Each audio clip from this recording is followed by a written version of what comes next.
무한 경쟁 사회에서 태어나서 성장하고 살아가고 있는 우리에게 승리라고 하는 것은 중요한 삶의 목표이면서 동시에 삶의 방식이 되었습니다.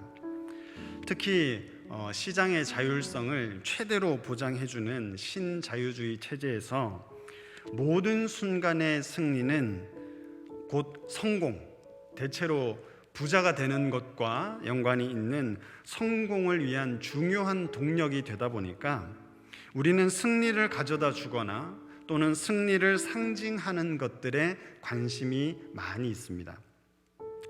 명문대학 출신이라는 학벌, 대기업에 다닌다라는 어떤 스펙, 또는 값비싼 명품을 가지는 것, 또는 우월한 외모를 가꾸는 것, 이런 우리가 추구하고 있는 욕망들을 보면, 또는 한 끼의 밥보다도 더 비싼 커피 한 잔을 마시는 어떤 우리의 기호들, 이런 것들을 생각해 보면 그런 것들 깊은 가장 바닥에는 다른 사람들보다 뛰어나고 싶은 우리의 어떤 승부욕들을 우리가 거기서 찾을 수 있게 될지도 모릅니다. 이러한 승리에 대한 욕구는 우리의 신앙에서도 찾을 수가 있습니다. 우리 신앙도 예외가 되지 않아요. 오늘 요한 1서에서 보았던 말씀들은 승리를 추구하는 우리에게 참 매력적으로 다가오는 말씀이기도 합니다. 무릇 하나님께로부터 난 자마다 세상을 이기느니라. 세상을 이기는 승리는 이것이니 우리의 믿음이니라. 말씀이 좀 알쏭달쏭하기도 하지만 이 말씀을 간단하게 말하면 우리의 믿음으로 세상을 이기고 승리한다 라고 요약할 수 있을 겁니다. 하나님을 믿는 사람으로서 지는 편이 아니라 이기는 편에 있다라고 하니까 괜히 기분이 좋아지잖아요. 그런데 우리가 이 말씀을 들었을 때 기분 좋은 말씀이기는 하지만 정말로 우리 그리스도인들이 세상에서 믿음으로 세상을 이기고 승리합니까? 여러분들이 오늘 들어오셨던 우리 교회 입구는 개선문처럼 느껴지십니까? 또는 우리가 지금 모여서 드리고 있는 이 예배, 이 시간은 승리에 대한 어떤 세러머니 같은 그런 시간인가요? 아무리 믿음이 좋아도 세상에서 우리가 항상 승리하는 것은 아니에요. 일부 교회에서는 믿음이 좋으면 세상을 이기는 승리가 따놓은 당상인 것처럼 이야기하고 실제로 그러한 신앙에 익숙한 기독교인들이 적지 않습니다. 이런 신앙의 모습을 승리주의라고 합니다. 승리주의라는 것은 특정한 이념, 종교, 문화, 사회적 체계가 다른 것들에 비해서 우월하며 그것들이 다른 것들을 누르고 승리할 것이라고 생각하는 태도나 신념을 승리주의라고 이야기해요. 우리 기독교 입장에서의 승리주의는 예수 그리스도에 대해서, 예수님을 이해할 때 천하를 다스리시는 왕으로서 예수님이 가진 영광과 권세에 더 주목하려는 경향이 있어요. 예수님의 왕되심, 예수님의 어떤 초월적인 능력, 예수님의 영광, 여기에만 집중하려고 하는 경향을 기독교 안에서의 승리주의다라고 이야기할 수 있습니다. 그러다 보니까 자연스럽게 예수님의 성육신, 십자가 고난, 예수님의 자기 부인과 같이 소위 찌질한 그런 모습들은 주목하지 않거나 약식으로 처리해버리고 부활하셔서 승리하시고 다스리시는 예수님의 초월적인 능력을 부각시키고 거기에만 집중하게 됩니다. 혹 십자가를 언급하게 되더라도 예수님의 부활 승리를 더욱 극적으로 보이게 하려는 필요에 의해서만 예수님의 십자가를 언급할 뿐이죠. 그러니까 기독교 입장에서, 기독교 안에서 승리주의라고 하는 것은 예수님의 구원보다, 예수님 그 자체보다 그것으로 인해서 누리게 될 힘, 그것으로 인해서 누리게 될 유익에 더 관심이 있는 모습을 말합니다. 우리 교회 속의 승리주의의 대표적인 모습은 예수를 믿으면 다 잘 된다라는 기복주의, 또는 예수를 믿으면 모든 것들이 다 좋아진다라는 번영신학, 이것이 가장 대표적인 모습이라고 할 수 있어요. 기복주의라고 하는 것은 하나님께 복받는 것을 최고 목표로 하며 현세적으로 누리는 축복을 더 많이, 더 오랫동안 누리기를 원하는 신앙의 모습을 말합니다. 이런 기복주의에 있는 사람들의 주로 하는 메시지는 이런 식이에요. 하나님은 여러분들이 가난하기를 기뻐하지 않으십니다. 하나님은 당신이 부자가 되기를 원하세요. 하나님은 여러분들이 세상에서 찌그러져 있지 않고 성공하기를 바랍니다. 그들이 우리에게 주로 주는 메시지예요. 그리고 이러한 하나님을 위해서, 이러한 영광을 위해서 헌금이나 교회를 위한 봉사를 더 열심히 할 것을 종용하기도 합니다. 들어보면 합리적이고 또 우리의 지친 삶을, 희망 없는 우리의 삶을 응원하는 것처럼 보여서 많은 사람들이 암묵적으로 동의하고 있지만 이런 생각에는 문제가 있습니다. 우선 여러분들이 지금 보고 계시는 이러한 메시지들은 애초에 틀렸어요. 하나님은 우리가 가난하거나 부자가 되기를 원하시는 것이 아니시죠. 하나님은 무엇을 원하실까요? 하나님은 우리가 하나님의 뜻대로 살아가기를 원하시죠. 하나님은 우리가 세상적인 성공을 누리며 살아가기를 바라는 대신에 하나님의 나라를 살아가기를 바라십니다. 이들의 생각처럼 그렇게 생각해 본다면, 만약 믿음이 좋고 열심히 날마다 기도하는데도 계속해서 삶이 비참하고 아프고 가난하다면 그것을 우리는 어떻게 설명할 수가 있을까요? 부자가 하나님의 복을 받은 것이라면 가난한 사람은 하나님의 복을 받지 못한 것일까요? 사도 바울이 자신의 삶을 다 바쳐서 가난과 질병과 위험에 시달리고 싸우면서 복음을 전했다라는 사실과 예수님께서 공생의 기간 중에 가난하게 사셨다는 사실과 십자가에서의 비참한 죽음은 우리가 어떻게 이해해야 할까요? 이러한 사실을 승리주의자들은, 기복주의를 강조하는 사람들은 애써서 외면해요. 그러나 그렇다고 해서 우리 기독교 신앙이 패배주의라는 것은 아닙니다. 믿음으로 사는 사람은 반드시 가난하고 처참하고 고생해야 하며 어렵게 살아야 한다는 말이 아니에요. 신앙생활을 열심히 해도 삶이 힘들어질 수도 있고, 신앙생활을 대충 하거나 혹은 하지 않는다 하더라도 잘 먹고 잘 살기도 합니다. 여러분들이 실망할 수도 있겠지만 기독교 신앙이 말하는 승리는 승리주의 또는 기복신앙이 말하는 승리와는 다른 차원의 문제입니다. 그렇다면 성경에서 이야기하고 있는 우리의 믿음으로 세상을 이기는 승리가 뜻하는 것은 무엇일까요? 오늘 요한일서 5장 4절 말씀을 다시 한번 보십시오. 무릇 하나님께로부터 난 자마다 세상을 이기느니라. 세상을 이기는 승리는 이것이니 우리의 믿음이니라. 이 4절의 말씀은 각각 5장 1절과 5장 5절의 말씀을 참고할 필요가 있습니다. 먼저 5장 1절을 보시면 4절에서 말하는 하나님께로부터 난 자가 어떤 사람인지를 설명해 주고 있어요. 이렇게 이야기하죠. 예수께서 그리스도이심을 믿는 자마다 하나님께로부터 난 자니. 하나님께로부터 난 자가 누구라고 이야기합니까? 예수께서 그리스도이심을 믿는 자가 곧 하나님으로부터 난 자다라고 이야기를 합니다. 다시 말해서 예수께서 그리스도이심을 믿는 자마다 세상을 이긴다라는 명제를 만들 수가 있죠. 이어서 4절에서 세상을 이기는 자들의 정체도 우리가 5절 말씀을 통해서 볼 수가 있어요. 5절에 이렇게 얘기하죠. 예수께서 하나님의 아들이심을 믿는 자가 아니면 세상을 이기는 자가 누구냐? 곧 예수께서 하나님의 아들이심을 믿는 믿음이 세상을 이기는 승리의 조건인 것을 우리가 알 수 있습니다. 이 요한일서 5장 1절과 5절 말씀을 통해서 우리가 알 수 있는 두 가지의 명제가 있어요.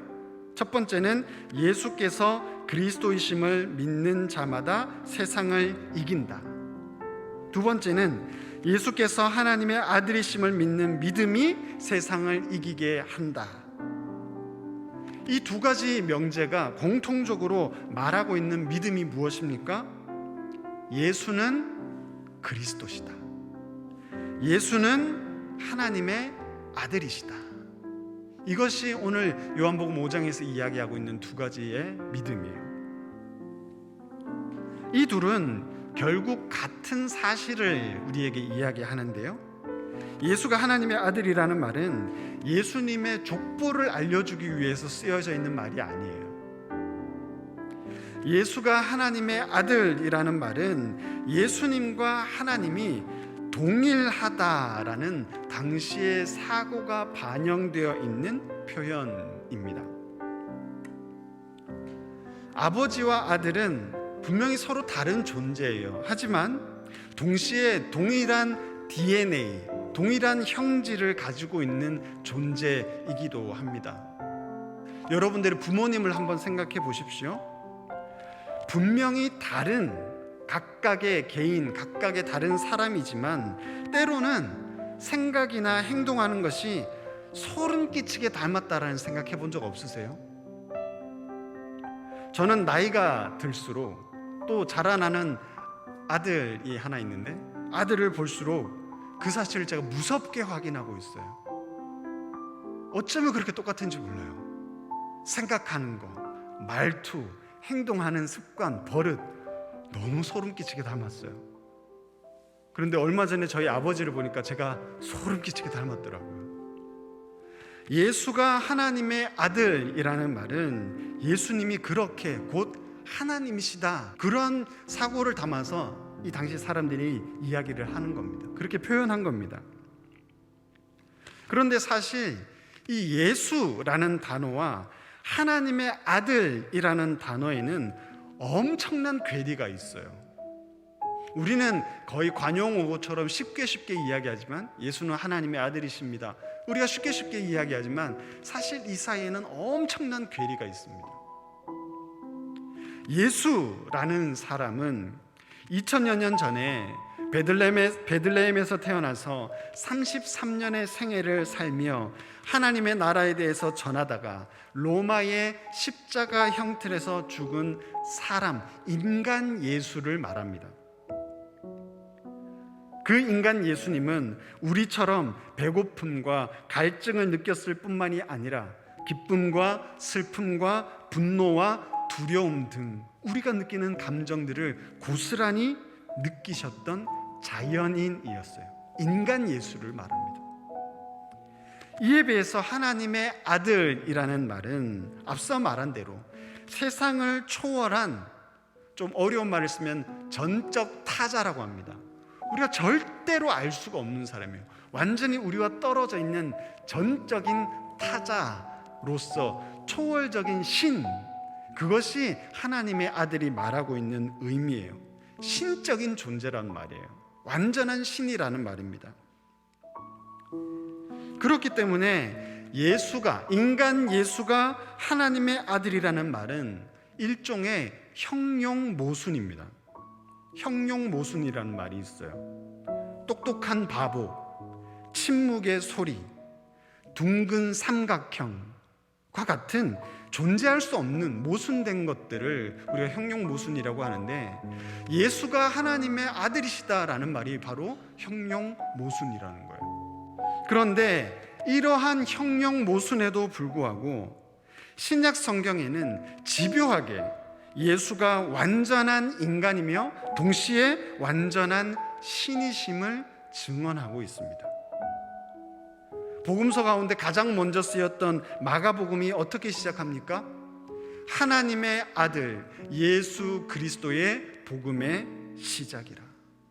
복음서를 중심으로 한 이러한 증언들은 사도들과 당시의 많은 그리스도인들이 예수님께서 하나님의 아들이심을 믿었다라는 거예요. 예수가 하나님이심을 믿었다라는 겁니다. 그리고 그렇게 예수는 하나님의 아들이라는 믿을 수 없는 사실을 믿는 자가 세상을 이기는 승리를 얻는다라고 오늘 요한 1서에서 사도 요한은 이야기하고 있습니다. 예수가 하나님의 아들이심을 믿는 것이 세상을 이기는 것이라고 한다면 왜 그 믿음이 세상을 이기게 하는 걸까요? 어떻게 우리가 세상을 이기게 되는 것일까요? 이에 대한 대답은 요한 1서 5장 11절에서 12절에 보면 우리가 찾아볼 수가 있습니다. 이렇게 이야기해요. 또 증거는 이것이니 하나님이 우리에게 영생을 주신 것과 이 생명이 그의 아들 안에 있는 그것이라. 아들이 있는 자에게는 생명이 있고 하나님의 아들이 없는 자에게는 생명이 없느니라. 예수가 하나님의 아들이심을 믿는 믿음이 세상을 이기게 하는 이유는 바로 생명 때문이에요. 더 정확하게는 부활하신 예수님 안에 영원한 생명이 있기 때문에 승리인 겁니다. 사도 요한은 아들이 있는 자, 곧 아들을 믿는 자에게는 생명이 있고 없는 자에게는 생명이 없다라고 단호하게 이야기합니다. 하나님의 아들이 있는 자, 곧 예수를 믿는 자에게 생명이 있다는 말은 예수님과의 일치를 통해서 우리가 생명을 얻는다는 거예요. 예수님께서 언약의 신실한 하나님을 믿으셨을 때에 영원한 생명을 얻게 되신 것처럼 동일한 믿음으로 우리가 살아갈 때 동일한 결과를 얻게 된다는 단순하지만 분명한 사실을 의미하고 있습니다.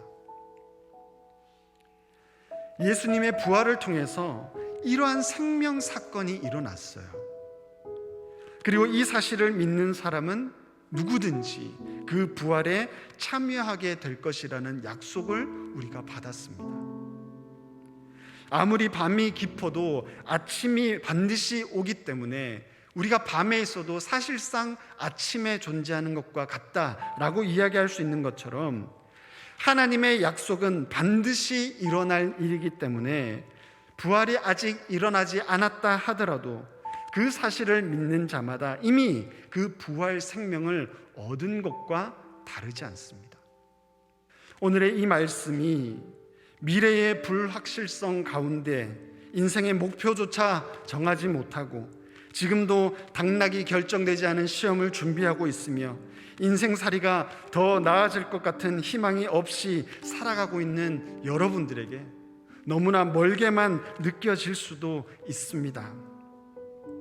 우리에게 생명이라는 승리는 너무 비현실적이고 실제적으로 느껴지지 않는다라고 이야기할 수도 있습니다.